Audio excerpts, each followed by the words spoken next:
Imagine a princess whose kiss turns anyone to ice, cursed to live in solitude and fear. But when a stranger arrives immune to her deadly touch, everything changes. What if the key to breaking centuries of frozen silence lies not in power, but in warmth?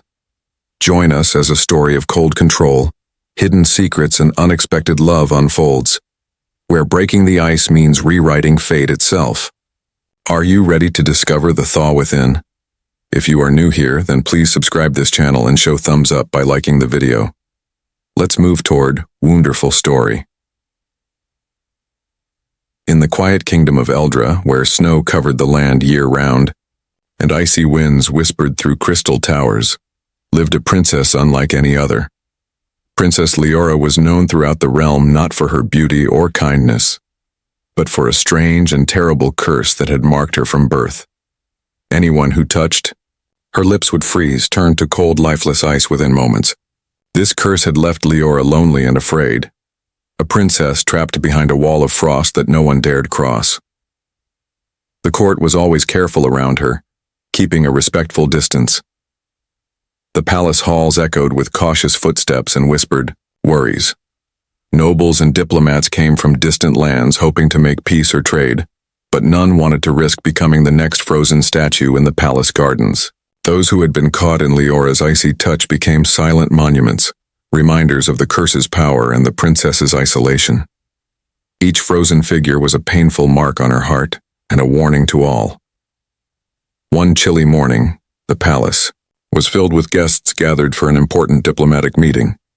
Among them was Ambassador Kalen, a proud man from a neighboring kingdom. When Leora entered the grand hall, all eyes turned to her tall figure cloaked in shimmering white. Her sapphire pendant, glowing softly against her pale skin, pulsed like a heartbeat as if it were alive. The cold air around her seemed to deepen and the room grew quieter. Kalen stepped forward, bowing with practiced grace. "Your Highness," he said, reaching out to greet her with a kiss on the cheek, a common gesture of respect in his land. But the moment their lips met, the cold struck. Kalen's face shifted from warm flesh to icy blue. Frost spread quickly across his cheeks, forming delicate patterns like frozen lace. His eyes widened in shock before glazing over completely. In seconds, he was no longer a man but a crystal statue, standing still and silent. The court gasped in horror and stepped back, whispering behind raised hands. Leora felt a cold pang of guilt in her chest. She took a step away from the frozen ambassador, her tall frame casting a long shadow across the marble floor. The sapphire at her throat pulsed faster, matching the rhythm of her pounding heart. She was alone again, trapped in a prison of her own making. Her advisor, Lord Iron, stepped forward with a voice sharp as winter wind. "Perhaps we should adjourn until the frost fades," he suggested, his eyes never leaving the frozen figure. The guests nodded, anxious and eager to leave. Servants carefully carried the icy statue away to the palace gardens, where it would slowly thaw over the coming hours. As the great doors of the audience chamber closed behind the last of the visitors, a new figure entered, a man unlike any who had come before. Ambassador James Harper strode confidently through the icy halls, his skin warm and ruddy against the cold surroundings. Behind him walked a younger man, tall and calm, whose eyes shone with a quiet intelligence. "This is Dr. Riven Hale," Harper announced, bowing respectfully. "A xenobiologist from Earth. He will be studying the unique biology of our people." Leora's sharp eyes met Riven's steady gaze. There was no fear in his brown eyes, no hesitation in his step. Instead, there was curiosity, pure and simple. Riven bowed with ease, dark hair falling slightly over his forehead as he straightened. "Thank you, Your Highness, for allowing me to conduct my research here," he said, his voice calm and sincere. Leora inclined her head, her white hair flowing like silk. "Ambassador Harper has explained the challenges," she replied. "You understand the dangers." Riven's gaze flickered toward the frost patterns still marking the floor where the ambassador had frozen. "I have read of it," he said, "but seeing it firsthand is something else." The room fell silent as Lord Aaron spoke, his tone cold and warning.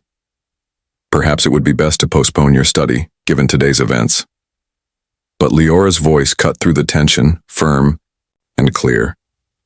No. The Federation has approved this research. Dr. Hale will begin immediately. She extended her hand, a quiet test as much as a greeting. The court held its breath as Riven stepped forward without hesitation.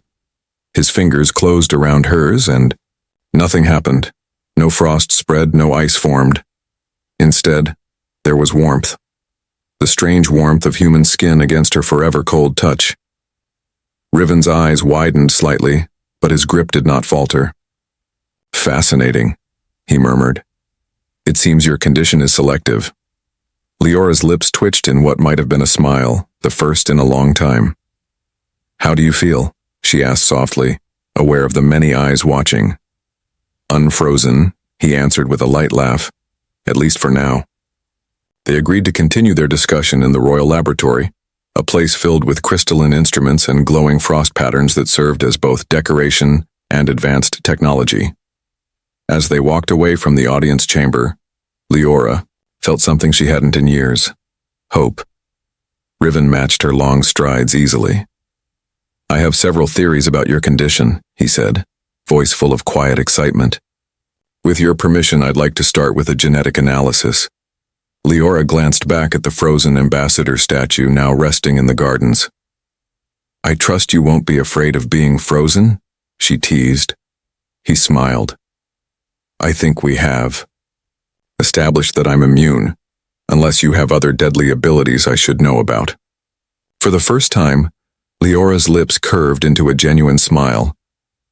Not deadly, she said, though there are many things about my people you might find surprising. Riven's eyes held a note of warmth that made the sapphire at her throat pulse faster. I look forward to discovering them all, he said.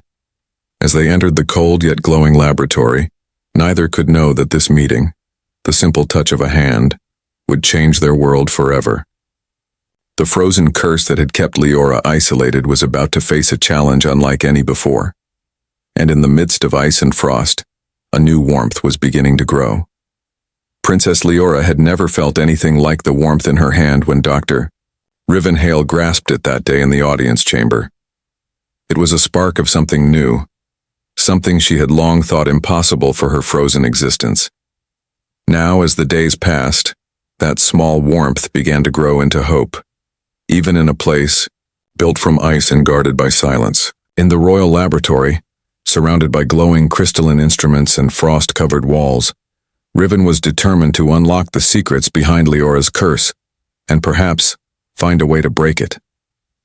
The laboratory was a quiet sanctuary, its air cool but alive with the soft hum of machines designed to study the extraordinary. Riven studied samples of Leora's blood, carefully watching as the red liquid shimmered strangely under the microscope. It was unlike anything he had ever seen. Patterns of crystal-like structures formed and dissolved, shifting with an unnatural rhythm. This is beyond simple frostbite, he muttered, jotting notes on his tablet. Her cells have been altered, manipulated over time. Leora stood nearby, her tall frame casting long shadows on the polished floor. She watched him, with a mixture of curiosity and unease. What does it mean? She asked quietly, her pale blue eyes searching his face. Riven looked up and smiled gently. It means your condition isn't natural, he said. Something has been done to your bloodline. Something that goes back generations. He paused, studying her reaction carefully. And I believe your immunity to your own power, why I don't freeze when I touch you, is connected to my human DNA. There's a unique difference between us. Her sapphire pendant pulsed softly at her throat, almost as if it were listening. Leora's fingers grazed the cool gem absent-mindedly. So, you think I am not just cursed, but controlled? She asked. Riven nodded slowly. There are artificial elements in your biology, things that regulate your power and keep it in check.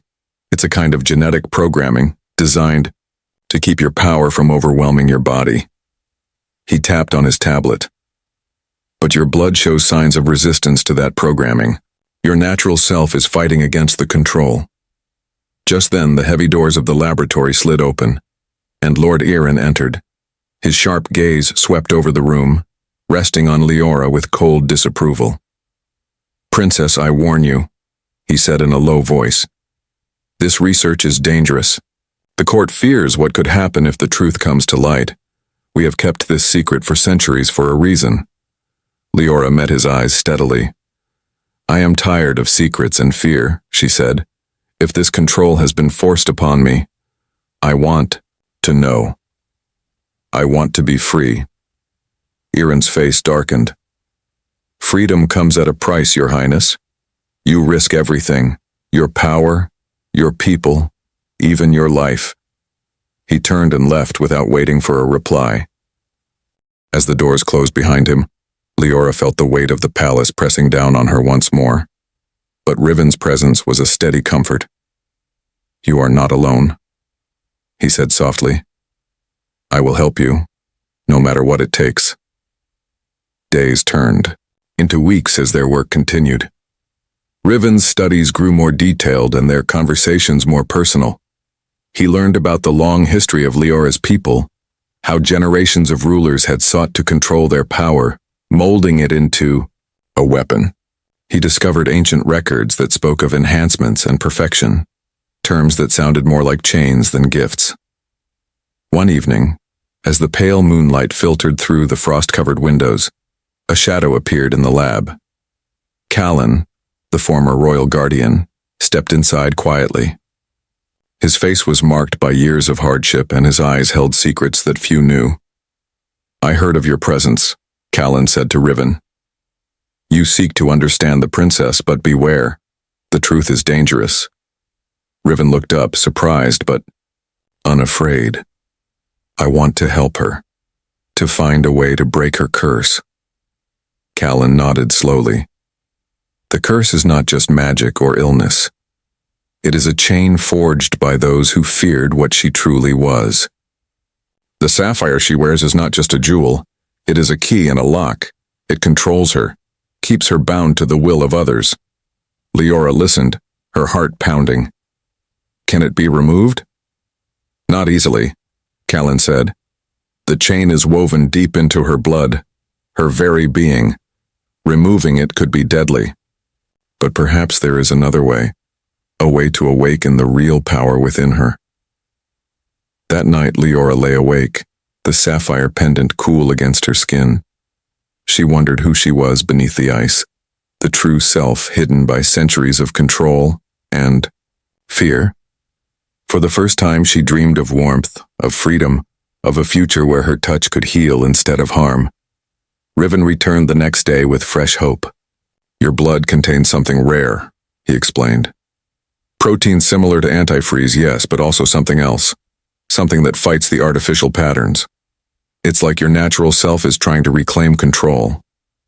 Leora's fingers trembled as she reached out to touch his hand again. This time the warmth between them felt stronger, more alive. But not everyone in the palace welcomed this change.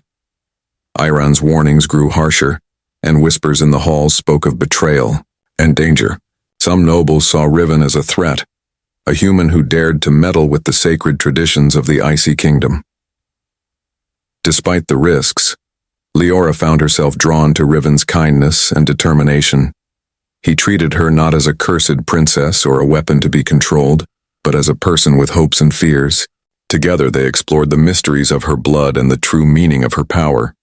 One day, while examining a fresh sample under the microscope, Riven noticed a strange pattern in the frost crystals forming on the slide. "Look at this," he said, pointing.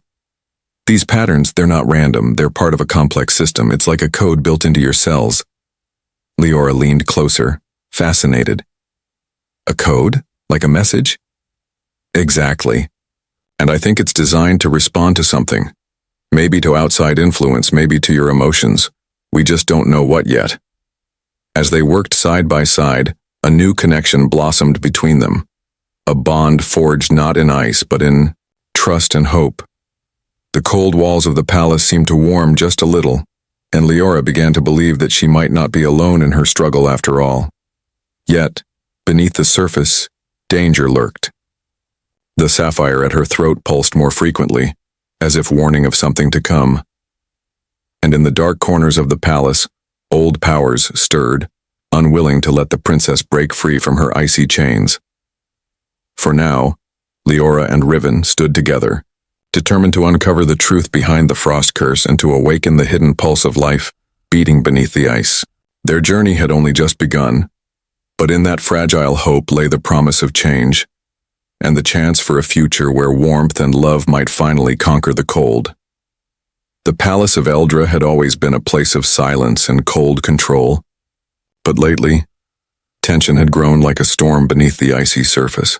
Princess Leora felt it most deeply, the fear, the secrets, the heavy weight of expectation pressing on her slender shoulders. Since Dr. Riven Hale had arrived and began unraveling the mysteries of her blood and her curse, nothing had been the same. What she once thought was a curse now seemed like a carefully crafted chain, binding her and her people to an unbreakable rule. And the realization unsettled everyone. Leora had never wanted to be a weapon. She longed for freedom, not just from her curse, but from the invisible hands that had shaped her life for generations. She wanted to be herself, in all her imperfect beauty and strength. But the palace, with its crystal walls and frost-covered floors, was full of those who clung to the old ways. Chief among them was Lord Iron, her trusted advisor. Though his face was calm, his eyes burned with a cold fire whenever Riven was near. One day, as Leora and Riven worked late in the laboratory, the tension in the palace seemed to seep into the room itself. They were examining fresh samples of her blood, looking for signs that might explain why Riven's touch didn't freeze. Suddenly, an alarm echoed through the halls, sharp and urgent. They exchanged worried glances and rushed to the palace gardens, where the courtyard was in chaos. Several palace guards stood frozen mid-step, their bodies turned to shining ice statues. The sight was horrifying, a frozen battlefield where time had stopped. Leora's heart clenched in guilt and fear. "It's my power," she whispered. "I can't control it." Riven stepped close, placing a steady hand on her arm. We'll find a way," he said firmly. "Together." But the incident deepened the court's suspicion and fear. Lord Iron confronted Leora that evening, his voice low but fierce. "This is why we must complete your transformation. You cannot remain weak or unstable. The sapphire controls you, it must guide you to perfection." Leora looked at him, her blue eyes burning with defiance. "Perfection? You mean losing myself, becoming something I'm not?" "No, I refuse."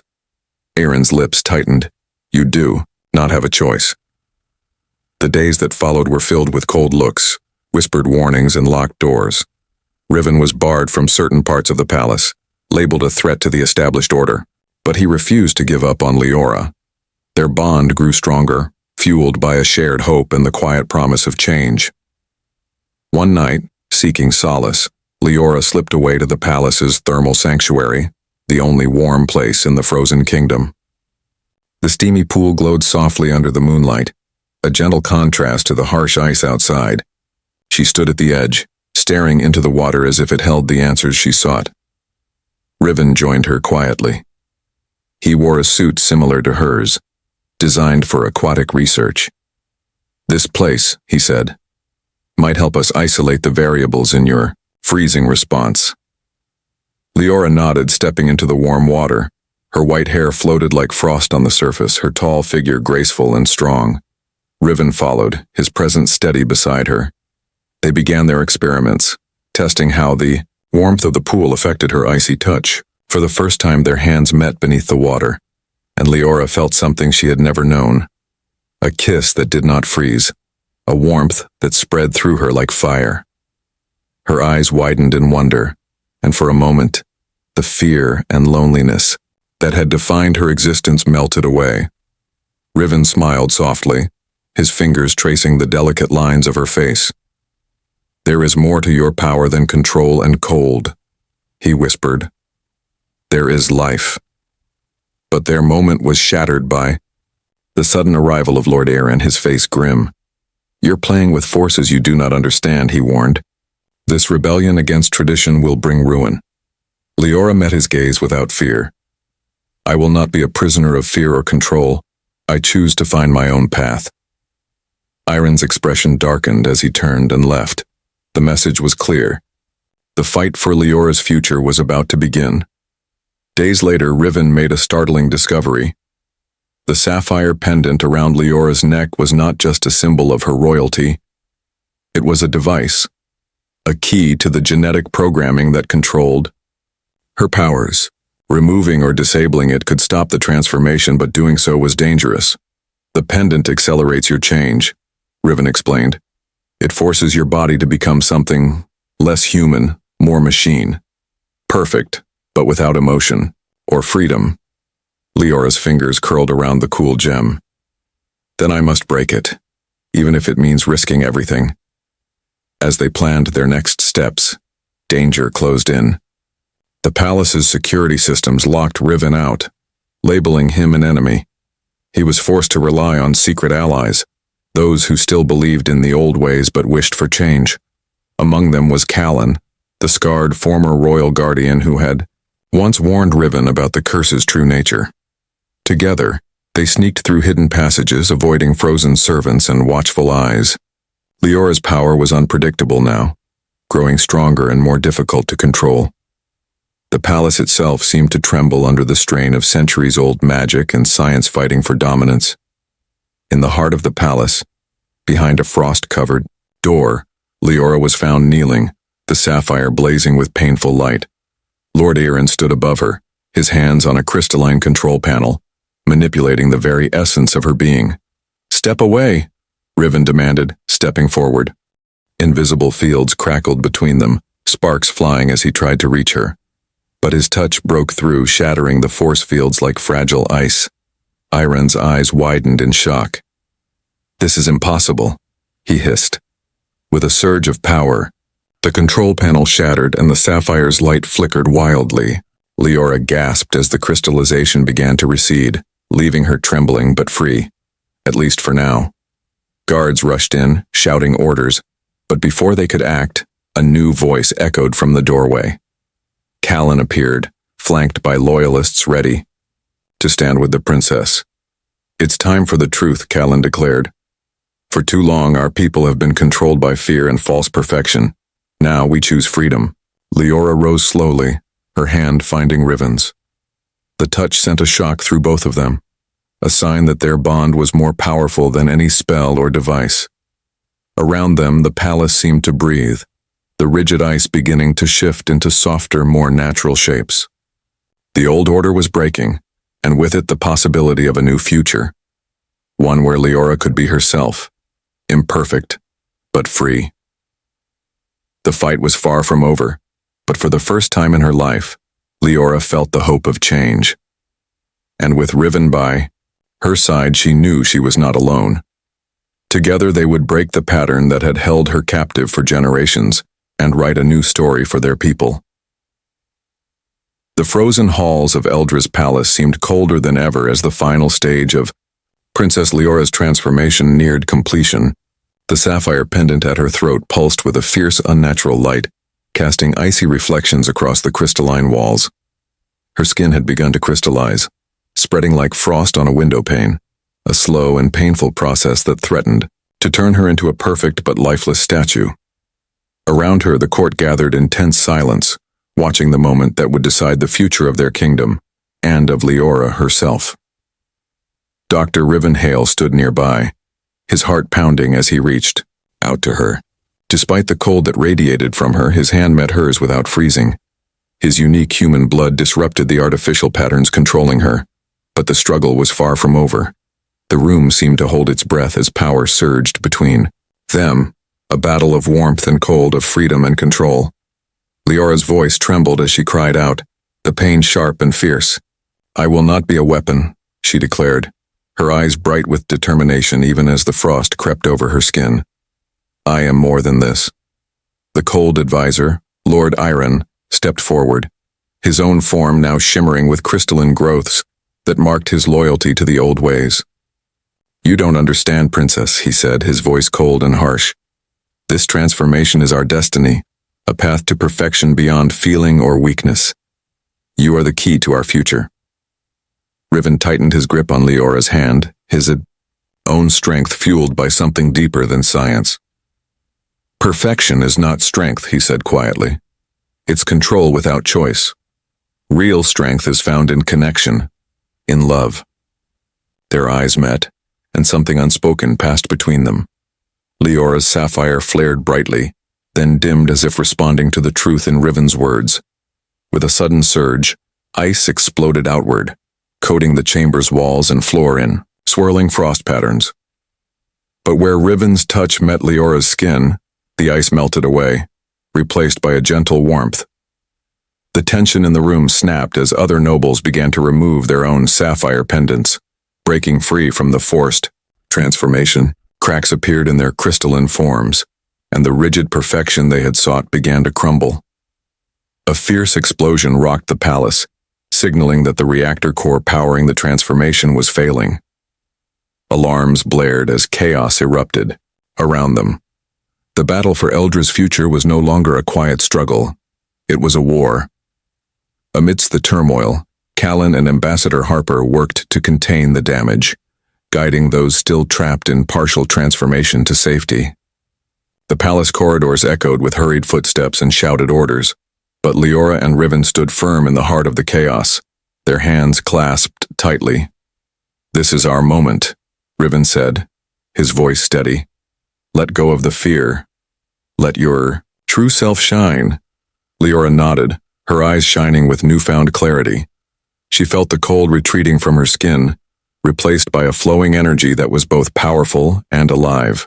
Her body shimmered, not with the cold, sharp edges of ice, but with the soft, natural beauty of living frost, ever-changing and free. With a deep breath, she stepped forward, the sapphire pendant now dark and powerless at her throat. Her voice rang out, clear and strong. "For generations we have been controlled by fear and false perfection. Today we reclaim our true selves." Around her the palace seemed to transform. The harsh crystalline architecture softened into flowing, organic shapes. Ice formations that had been rigid and lifeless began to move like water, reflecting the aurora-filled sky above. The great halls filled with light and warmth, a sign of hope and renewal. Leora turned to Riven, a smile breaking across her face, a smile that held the promise of a new future. "Thank you," she said simply. He returned the smile, feeling the gentle coolness of her hand in his. "No, thank you. For trusting me. For choosing love over control." In the days that followed, the kingdom began to heal. The noble houses, once divided between fear and loyalty to the old ways, started to embrace their natural gifts once more. The sapphire pendants were collected and studied, their power understood but no longer feared. Lord Iron, now free from the crystalline influence but humbled by his experience, accepted his punishment and pledged to serve the kingdom in new ways, ways that honored choice and compassion. As peace settled over Eldra, Leora and Riven found themselves standing together in the palace gardens, surrounded by flowing ice sculptures that danced with light and color, their fingers intertwined, the warmth between them a quiet rebellion against the cold past. "Do you regret choosing this path?" Riven asked softly. Leora shook her head, her eyes bright. "No. I have never felt more alive. Imperfect, but free. And that is true power." They shared a kiss, gentle and full of promise. The temperature around them dropped just slightly, a cool breeze that carried the scent of snow and new beginnings. In that moment, the frozen curse that had once defined a princess was replaced by something far greater, a thaw within the heart, a love that could not be frozen or controlled. And so, beneath the shimmering aurora of their transformed kingdom, a new story began, one of freedom, of choice, and of the perfect imperfection that is life itself.